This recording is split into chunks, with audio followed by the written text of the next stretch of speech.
Hello दोस्तों, कैसे हो आप लोग? हमारी कहानियाँ देखने के लिए हमारे चैनल को सब्सक्राइब कीजिए और हाँ, बेल आइकन दबाना बिल्कुल ना भूलें। गाय का सोने का गोबर। कहानी। सरनपुर गांव में चौधरी और उसकी पत्नी रहा करते थे। वे दोनों बहुत दयालु और साफ मन के थे। चौधरी साइकिल पर जा जाकर साड़ियां बेचा करता था। दोनों के पास ज्यादा धन नहीं था, लेकिन दोनों बहुत खुश थे अपने ही संसार में। चौधरी, अरे सुनती हो, देखो मैं तुम्हारे लिए आज गजरे लाया हूँ। पत्नी ने कहा, वाह, गजरे तो मुझे बहुत पसंद हैं जी। चौधरी बड़े प्यार से अपने पत्नी के बालों में गजरे डालता है। चौधरी हमेशा की तरह साड़ियां बेचने घर घर जाता है। साड़ियां ले लो, साड़ियां, रंग बिरंगी साड़ियां ले लो। एक औरत कहती है, अरे भाई, यहाँ आना, साड़ियां कैसी थी, जरा दिखाना तो। जी बहन, अभी आया। उस दिन उस औरत ने कई सारी साड़ियां खरीदी और चौधरी को उससे काफी फायदा हुआ। घर जाते हुए वो बहुत खुश था कि अपनी पत्नी को कुछ इन पैसों से दिलाएगा। पर घर जाने के रास्ते में उसे एक जख्मी गाय दिखी जो दर्द से करहा रही थी, पर आसपास के लोग कोई भी उसकी मदद नहीं कर रहा था। चौधरी ने कहा, अरे ये बेचारी गौ माता तो बहुत दर्द में है और कोई उसकी तरफ देख भी नहीं रहा। चौधरी गाय को जानवरों के डॉक्टर के पास ले जाता है और इसका इलाज करवाता है, और उसने जितने पैसे कमाए वो सब उसी में खर्च हो जाते हैं। पत्नी कहती है, अरे ये गौ माता को साथ ले आए हैं, किसकी गाय है ये? चौधरी ने कहा, ये गौ माता बहुत दर्द में थी, मैंने इसका इलाज करवाया और अपने घर ले आया। ये लो, इसके लिए चारा भी ले आया हूँ। अच्छा किया आपने, मैं इसे चारा खिला देती हूँ और नहला देती हूँ। चौधरी और उसकी पत्नी गौ माता की बहुत सेवा किया करते थे। उसे भरपेट खाना खिलाना, उसकी साफ सफाई रखना, उसे प्यार से सहलाना। धीरे धीरे चौधरी ने एक दुकान खरीद ली और अब वहाँ साड़ियाँ बेचने लगा। उसका कारोबार अब अच्छा चलने लगा था और उसके घर अब छोटा बच्चा भी आ गया था, उसका बेटा राहुल। ये सब गौ माता की सेवा का ही फल है जो आज हम इस सफलता को हासिल कर पाए हैं। आप बिल्कुल सही कह रहे हैं जी, गौ सेवा सबसे बड़ी सेवा होती है। जहाँ चौधरी और उसकी पत्नी इतने दयालु और सच्चे मन के थे, वहीं उनका बेटा उतना ही घमंडी और अकड़ू था। वो सबको अपने से कम ही समझता था और जानवरों को बिल्कुल भी पसंद नहीं करता था। राहुल कहता है, चल भाग यहाँ से, जब देखो चाटती रहती है मुझे। राहुल, ऐसा नहीं कहते बेटा, ये गाय तुम्हें प्यार करती है तभी तुम्हें चाटती है। आपने ही इसे सर पे चढ़ाया है माँ, ये किसी काम की भी नहीं है, ना दूध देती है, बस सिर्फ खाना खाती रहती है। चौधरी और उसकी पत्नी ने अपने बेटे को समझाने की बहुत कोशिश की, पर वो घमंड में इतना चूर हो गया था कि कुछ समझना ही नहीं चाहता था। पर उनके घर काम करने वाला बिरजू उस गाय की बड़ी सेवा किया करता था, उसे नहलाता, खिलाता, प्यार करता। कुछ समय बाद, ओ पिताजी, ये आपको क्या हो गया? आप हमें छोड़कर चले गए। राहुल के पिता की मृत्यु हो जाती है और अब उसकी माँ भी उदास रहने लगी थी और राहुल ने सारा कारोबार संभाल लिया था। ऑफिस से आते हुए, अरे ये गाय ने जीना मुश्किल कर दिया है, जब देखो गोबर की बदबू आती रहती है इससे। मैं साफ कर देता हूँ मालिक, गौ माता का तो गोबर भी सोने के समान होता है। अब तू मुझे सिखाएगा? नौकर होकर मालिक को जवाब देता है। चल तू भी निकल यहाँ से और इस बदबूदार गोबर वाली गाय को भी ले जा अपने साथ। राहुल ने बेइज्जती करके बिरजू और गाय को अपने घर से निकाल दिया।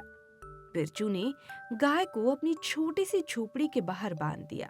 उसके पास कभी कभी खुद खाने के लिए नहीं होता था, लेकिन वो गौ माता के लिए कहीं न कहीं से हरी घास ले आया करता था। सुबह उठते उसकी सफाई करता, उसे नहलाता और बड़े प्यार से उससे बातें करता। एक दिन शाम को बिरजू काम से लौटता है और गौ माता को चारा खिलाता है। लो गौ माता, चारा खा लो, तुम्हें भूख लगी होगी, है ना? गाय चारा खाती है और सोने का गोबर करती है। ये देख बिरजू की आंखें चकाचौंध रह जाती हैं। ये गाय सोने का गोबर देती है, ये तो चमत्कारी गाय है। धन्य हो माता, आपने मेरी सेवा का फल दे दिया। अब मैं इसे बेचकर आपके लिए अच्छा चारा खरीदूंगा। बिरजू ने सोने का गोबर ले जाकर बाजार में बेचा। तब उसे बहुत सारे पैसे मिले, जिससे उसने अपने लिए एक घर खरीदा और गौ माता के लिए एक अच्छी गौशाला बनवाई।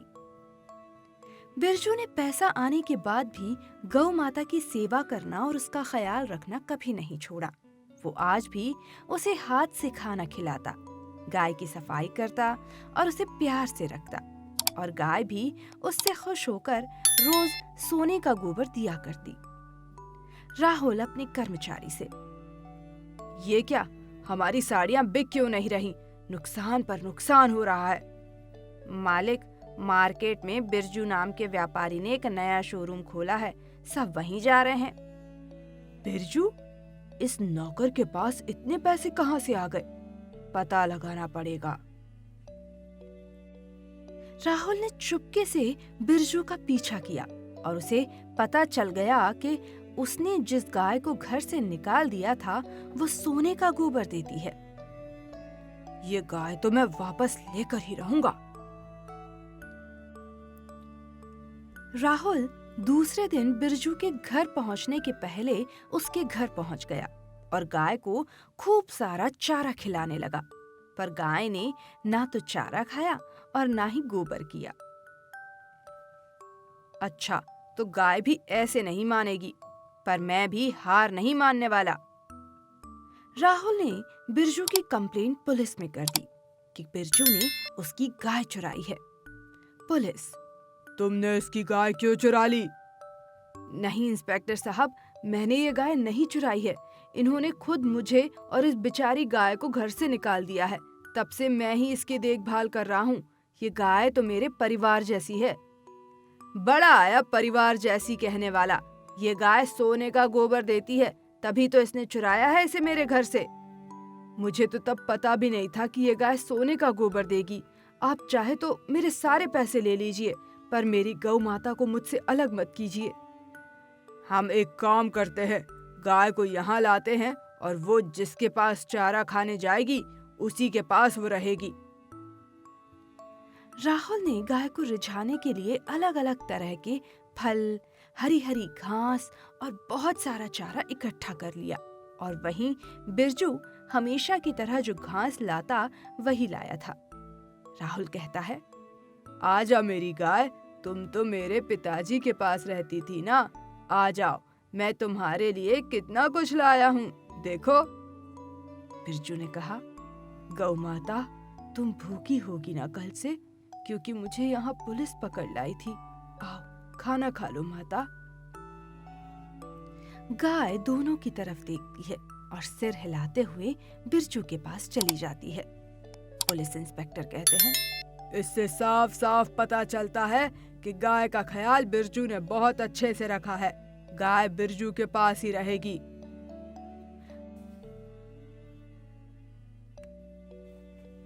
राहुल की माँ कहती है, आज जिस गाय को पाने के लिए तुम इतना तड़प रहे हो, वो तो तुम्हारे ही नसीब में थी बेटा, पर तुमने कभी उसकी कदर ही नहीं की, हमेशा उसे नकार दिया। मैंने और तुम्हारे पिताजी ने बहुत कोशिश की तुम्हें समझाने की, पर आज देखो, गौ सेवा और गाय से प्यार करने वाला बिरजू कहाँ पहुँच गया और तुम कहाँ रह गए हो। इतना कहकर राहुल की माँ भी मर जाती है। राहुल माँ रोते और पछताते हुए। बीसनगर नाम का एक छोटा सा गांव था। वहां लखन और उसकी पत्नी उर्मी रहते थे। वो दोनों गौशाला चलाते थे और गांव-गांव में दूध, दही, मक्खन ये सब बेचते थे। उर्मी गायों को संभालती थी और लखन दूध निकालकर उसे बाकी गांव में बेच आता था। दोनों अपनी गायों का बहुत ध्यान रखते थे। उन्हें समय पर चारा देना, उन्हें बीमारियों से बचाना, उनकी बहुत अच्छे से देखभाल करते थे। उन दोनों ने अपनी गायों के अलग-अलग नाम भी रखे थे। किसी का नाम गोपी तो किसी का नाम रूही तो किसी का मंगला। वो अपनी हर गाय को घर के सदस्य की तरह ही रखते थे। लखन अपनी पत्नी से कहता है, अरे उर्मी, आज मंगला इतना चिल्ला क्यों रही है? सब ठीक है ना? उर्मी ने कहा, आज उसे बच्चा होने वाला है, पर उसकी तबीयत ठीक नहीं है ज्यादा। लखन ने कहा, मैं डॉक्टर को बुला लाता हूँ। लखन डॉक्टर को बुला लाता है और डॉक्टर मंगला को चेक करते हैं और लखन और उर्मी से कहते हैं, मंगला की हालत अच्छी नहीं है। मैं बच्चे को बचा सकता हूँ, मंगला नहीं बच पाएगी। डॉक्टर मंगला का ऑपरेशन करते हैं और बच्चे को बचा लेते हैं, पर मंगला मर जाती है। लखन और उर्मी बहुत उदास हो जाते हैं मंगला के जाने पर। मंगला का बच्चा बहुत छोटा था, उसको माँ की जरूरत थी। उर्मी उसका माँ की तरह ख्याल रखती थी और उसका नाम भी उसने रख दिया था मीठी। मीठी उठो, चलो खाना खा लो। मीठी छुप जाती है। लखन प्यार से मुस्कुराते हुए उससे कहता है, ये लो, तुम्हारे साथ एकदम बच्ची की तरह खेलती है, पूरा दिन तुम्हारे आसपास घूमती रहती है, तुम्हें ही ये अपनी माँ समझती है। मैं तो हूँ ही ना इसकी माँ। चलो मीठी, जल्दी से आ जाओ। मीठी और उर्मी का रिश्ता सच में माँ बेटी जैसा था। जैसे जैसे मीठी बड़ी होती गई और भी प्यारी होती गई। वो एकदम सफेद रंग की लाल आंखों वाली, प्यारे से सींग, और उर्मी उसे इतना सजा के रखती थी। उसके गले में प्यारी सी घंटी, पैरों में घुंघरू, सर पे तिलक लगा कर रखती थी। कोई भी उसे देखता तो बस देखता ही रह जाता था। मीठी न सिर्फ सुंदर थी, पर उसके आने के बाद उर्मी और लखन का व्यापार भी अच्छा हो गया था। उनके पास काफी पैसा भी आ गया था। एक दिन लखन का भाई उसके घर आता है अपनी पत्नी के साथ। लखन का भाई कमल कहता है, अरे वाह भैया, आपका व्यापार तो और भी अच्छा हो गया है। आपने तो बहुत तरक्की कर ली है। कमल की पत्नी चंपा कहती है, हाँ, इतना अच्छा मकान, पैसा, सब कुछ, ये सब कैसे कर लिया आप दोनों ने? उर्मी चंपा से कहती है, ये तो सब मीठी के शुभ कदमों से हुआ है। बहुत प्यारी है मीठी।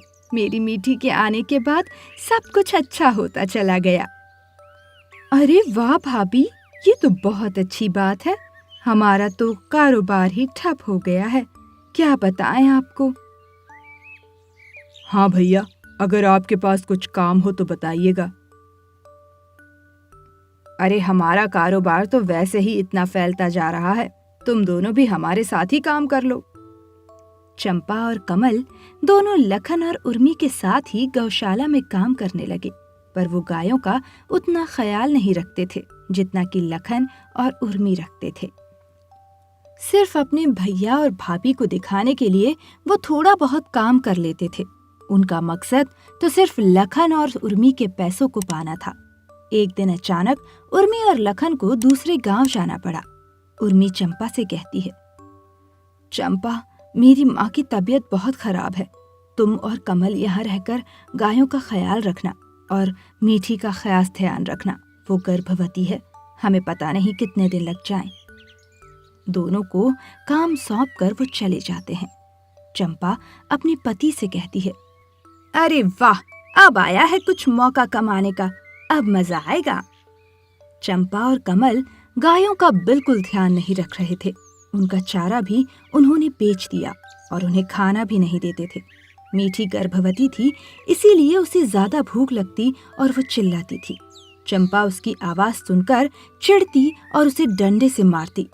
सारी गायों का दूध निकालकर उसमें और पानी मिलाकर वो उससे ज्यादा पैसा कमाने लगे थे और गायों को ना तो ठीक से खाना मिलता था और ना ही उनका ख्याल रखा जाता था। चंपा अपने पति से कहती है, अरे सुनो, ये मीठी तो बहुत परेशान कर रही है, ना दूध दे रही है और खाना भी बहुत खा रही है। मैं तो कहती हूँ इसे कहीं छोड़ आते हैं, जान छूटेगी इससे।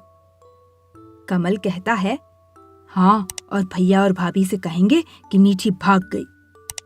दोनों मीठी को जंगल में कहीं दूर ले जाकर छोड़ देते हैं। बेचारी मीठी एक तो गर्भवती थी, दूसरा इतने दिनों से उसने कुछ खाया भी नहीं था। कमजोरी के कारण वो वहीं बैठ जाती है और दर्द से कराहने लगती है। वहीं से कमल का एक दोस्त गुजर रहा था। उसने मीठी को इस हालत में देखा और दौड़ते हुए लखन और उर्मी को बताया कि मीठी जंगल में इस हालत में है।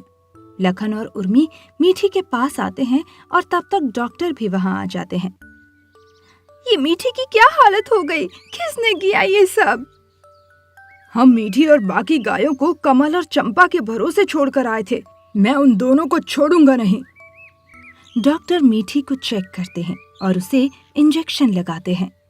मीठी दर्द से कराह रही थी।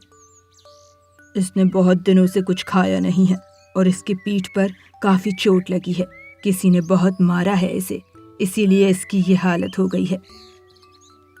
डॉक्टर की बहुत कोशिश करने के बाद मीठी के बच्चे को बाहर निकाला गया और मीठी को उन्होंने अच्छे से खिलाने पिलाने के बाद उसे होश आया।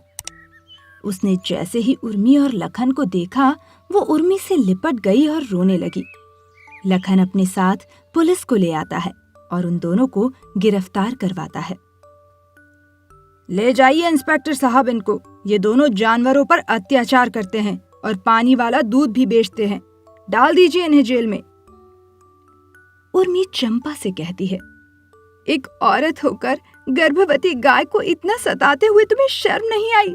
तुम तो औरत कहलाने के लायक भी नहीं हो। सारी गाय बहुत खुश हो जाती हैं अपने मालिक को वापस देखकर और मीठी और उसका बच्चा भी अब खुशी खुशी उर्मी और लखन के साथ रहने लगते हैं।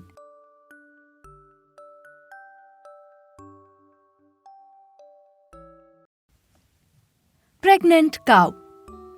सीतापुर नाम के गांव में श्याम दूध बेचने वाला रहा करता था, जिसके पास 3 गाय हुआ करती थीं, जिनके नाम थे हरी, गौरी और नीली। श्याम अपनी तीनों गायों का बहुत अच्छे से ध्यान रखा करता था और उनकी अच्छी देखभाल भी किया करता था। वो तीनों गाय बहुत ही हष्ट-पुष्ट और स्वस्थ थीं और दिखने में काफी सुंदर थीं। हरी कहती है, हम कितने नसीबदार हैं ना कि हमें ऐसे मालिक मिले हैं। नीली कहती है, हाँ, सही कहा तुमने, नहीं तो आजकल जानवरों के साथ कैसा कैसा बर्ताव किया जाता है। तभी गौरी कहती है, पर हमारे मालिक तो हमें वक्त पे चारा, पानी और हमारी बीमारियों का भी कितना ख्याल रखते हैं। अब तो मालिक के माता पिता भी नहीं रहे, तुम्हें नहीं लगता उन्हें शादी कर लेनी चाहिए? हाँ, तुम्हें पता है उन्हें वो जो हर रोज मंदिर में आती है, राधा, वो बहुत पसंद है।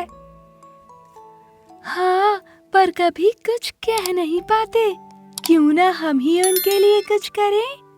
हाँ, ये सही रहेगा।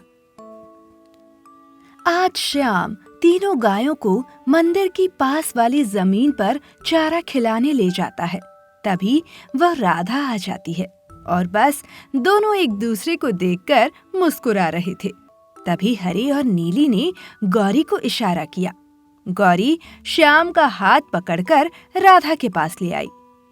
अरे गौरी, ये क्या कर रही हो तुम? पंडित जी कहते हैं, लो, अब तो गौ माता ने तुम्हारा रिश्ता भी जोड़ दिया। आसपास के सभी लोग ताली बजाते हैं। राधा शर्माती है। कुछ दिनों बाद हरी कहती है, आज हमारे मालिक की शादी है, देखो तो घर कितना सजाया है और हम तीनों को भी कितने अच्छे से तैयार किया है।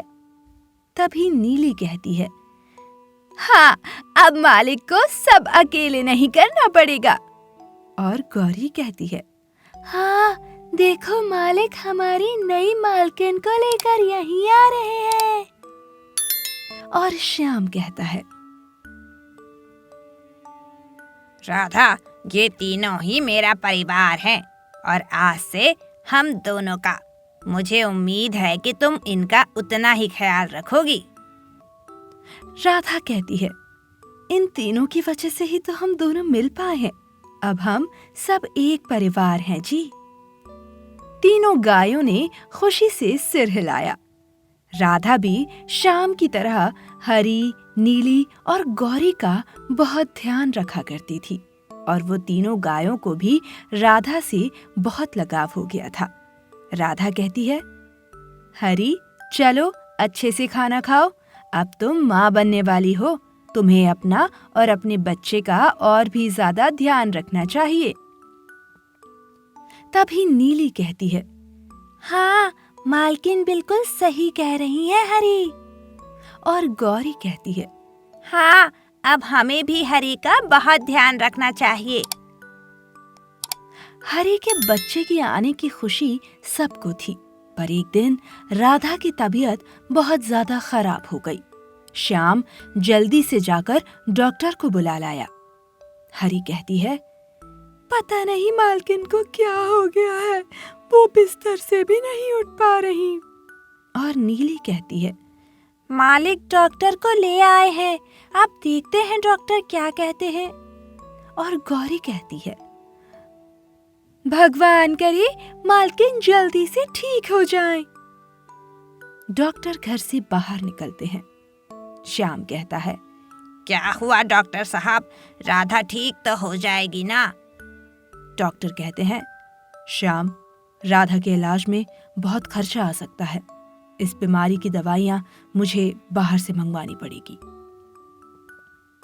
मैं अपना सब कुछ बेच दूंगा डॉक्टर साहब, बस आप राधा को ठीक कर दीजिए।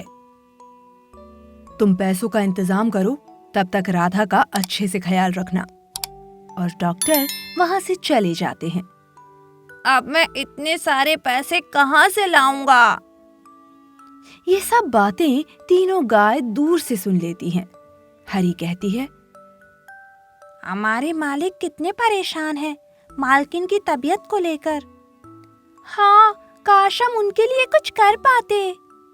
हाँ, जब हमें जरूरत होती है तो मालिक हमेशा हमारे लिए साथ खड़े रहते हैं। राधा की तबीयत ठीक होने का नाम नहीं ले रही थी और श्याम के पास जितने पैसे थे अब वो धीरे धीरे खत्म हो रहे थे। तभी श्याम का एक दोस्त श्याम के पास मिलने आता है। दोस्त कहता है, अरे भाभी की तबीयत कैसी है श्याम? अभी तक वैसी ही है, दवाइयों के लिए और पैसों की जरूरत है। अगर तू बुरा न माने तो एक सुझाव है मेरे पास। क्या सुझाव है, बताओ। पास ही के रामनगर गांव में गायों के बीच एक मुकाबला रखा जाता है, जिसमें जो 3 गाय रस्सी को अपनी तरफ खींच लेती हैं, उन्हें पहला इनाम दिया जाता है। तुम्हारे पास तो 3 बिल्कुल स्वस्थ गाय हैं, तुम क्यों नहीं इस राशि खींच प्रतियोगिता में हिस्सा लेते? इससे भाभी के इलाज के पैसे भी मिल जाएंगे। नहीं नहीं, हरी इस समय गर्भवती है और मैं नहीं चाहता कि उन तीनों में से किसी को भी चोट लगे। जैसी तुम्हारी मर्जी।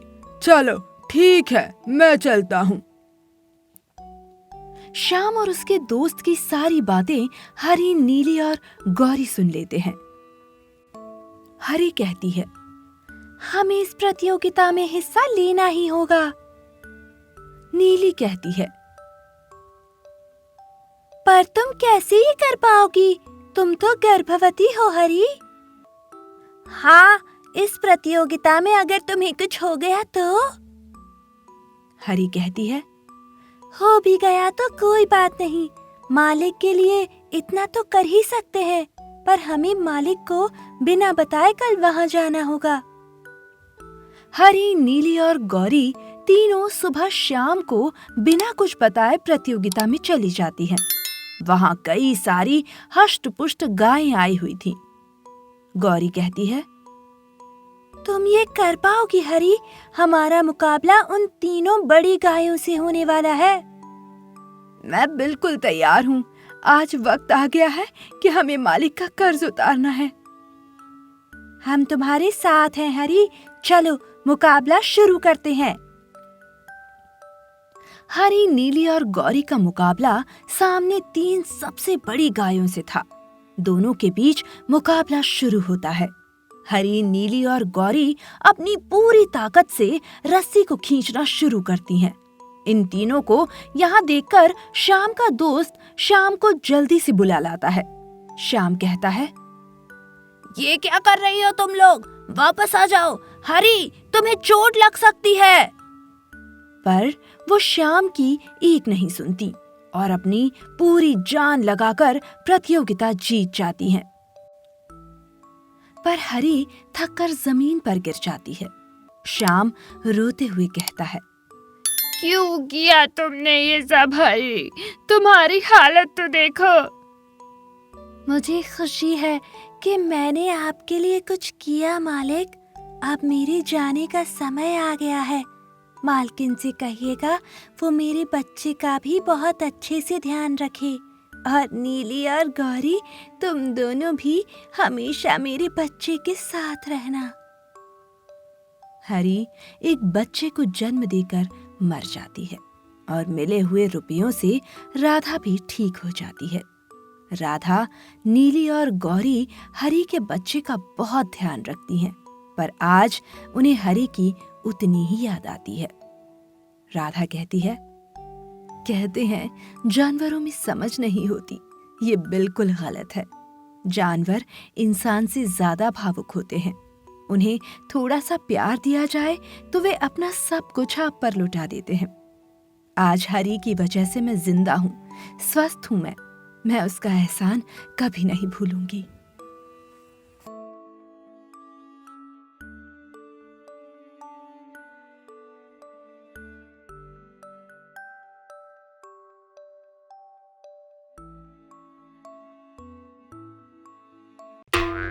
हेलो दोस्तों, कैसे हो आप लोग? हमारी कहानियाँ देखने के लिए हमारे चैनल को सब्सक्राइब कीजिए और हाँ, बेल आइकन दबाना बिल्कुल ना भूलें। गर्भवती गाय का साहस। नवीनपुर नाम के एक खूबसूरत गांव में शिवम नाम का एक गाय चरवाने वाला रहा करता था। उसके पास करीबन 25 गाय थीं, जिनकी वो अच्छे से देखभाल किया करता था। वो उन गायों को सुबह सवेरे और शाम को जंगल में ताजी घास चराने ले जाया करता था, जिससे वो सारी गाय स्वस्थ और खुश रहती थीं और अच्छा और पौष्टिक दूध भी दिया करती थीं, जिसे शिवम गांव में बेचता और पैसे कमाया करता था। उसकी 25 गायों में से उसकी चहेती गाय थी गौरी, जो उसकी सहेली की तरह थी। शिवम गौरी से कहता है, ए गौरी, क्यों इतना नाराज हो बैठी है? गौरी शिवम से मुंह फेर लेती है। अच्छा, अब समझ गया। आज सुबह से मैंने तुझसे बात नहीं की, इसीलिए ना गुस्सा है ना? गौरी ने हाँ में सर हिलाया। अरे गलती हो गई, अब माफ भी कर दे। चल अब घास तो खा ले, फिर मैं बैठ के तुझसे ढेर सारी बात करूंगा। अब खुश? शिवम गौरी से ढेर सारी बातें किया करता था और गौरी भी शिवम की हर बात समझा करती थी। गौरी एक बहुत ही हष्ट-पुष्ट और अच्छा दूध देने वाली गाय थी। सारे गांव में उसकी बहुत चर्चा थी और नाम भी था। एक गांव वाली औरत कहती है, अरे शिवम भैया, गौरी को अब थोड़ा आराम दिया करो। अब वो गर्भवती है, बच्चा होने तक उसे अच्छे से खिलाया पिलाया करो। उस पर शिवम ने कहा, हाँ भाभी जी, आपने सही कहा, अब से गौरी का ज्यादा ध्यान रखना पड़ेगा। कुछ दिनों बाद शिवम अपनी सारी गायों को जंगल में घास चराने ले गया। वहाँ 2 जानवरों की तस्करी करने वाले आदमी आए हुए थे। वे दोनों गैर कानूनी तरह से जंगल के जानवरों को दूसरे देश बेच दिया करते थे, जिससे कभी जानवरों को मार दिया जाता था या कभी उनका शोषण किया जाता था। अरे आज हमें यहाँ से अच्छे जानवर पकड़कर ले जाना है, समझा? हाँ, तस्करी करने में हमें अच्छा पैसा कमाना है। उनकी ये सारी बातें शिवम सुन लेता है। शिवम खुद से कहता है, ये तो जानवरों के साथ कितना बुरा कर रहे हैं। मुझे पुलिस में इनकी खबर करनी चाहिए। मैं अभी जाकर पुलिस को लेकर आता हूँ। शिवम वहाँ से भागने का सोच ही रहा था कि जीवन और रंजीत उसे पकड़ लेते हैं।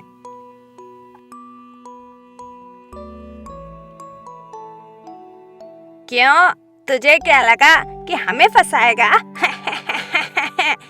तू हमें नहीं जानता।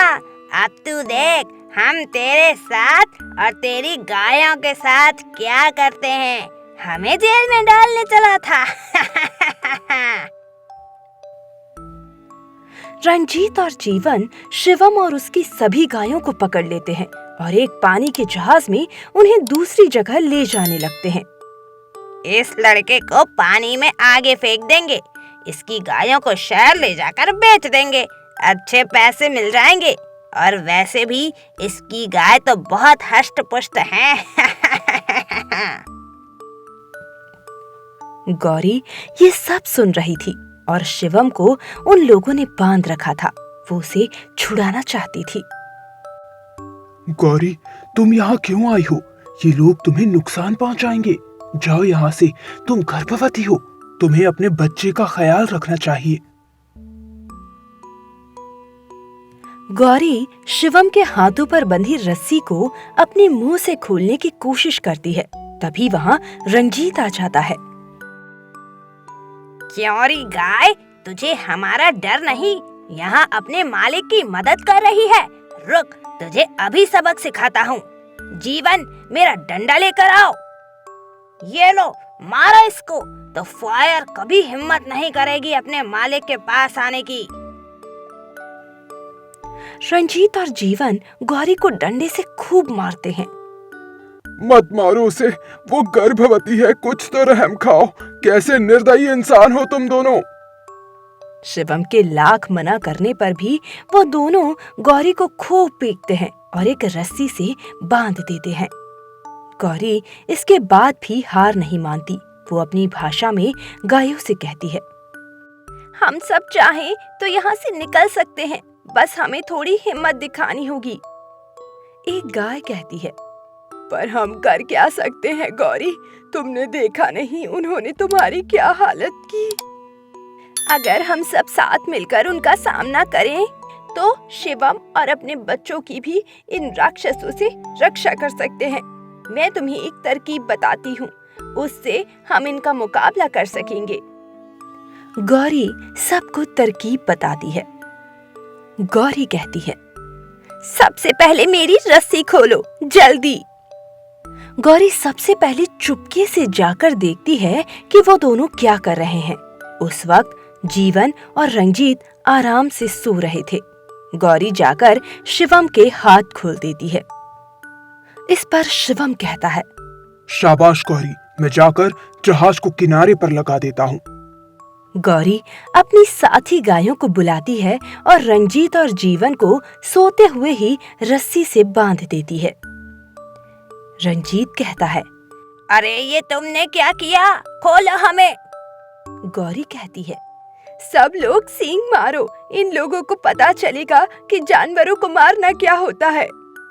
सारी गाय मिलकर दोनों का बुरा हाल कर देती है। शिवम जहाज को रुकाकर पुलिस को ले आता है। यही है दोनों इंस्पेक्टर साहब जो जानवरों की तस्करी करते हैं। पकड़ लीजिए इन्हें। इंस्पेक्टर साहब कहते हैं, हमें इन दोनों की कई दिनों से तलाश थी। आज तुम्हारी गाय की हिम्मत की वजह से ये पकड़े गए।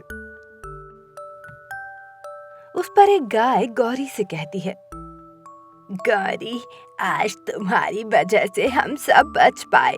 तुम गर्भवती हो, फिर भी तुमने अपने बारे में ना सोचकर सबकी मदद की। मुझे तुम पर गर्व है।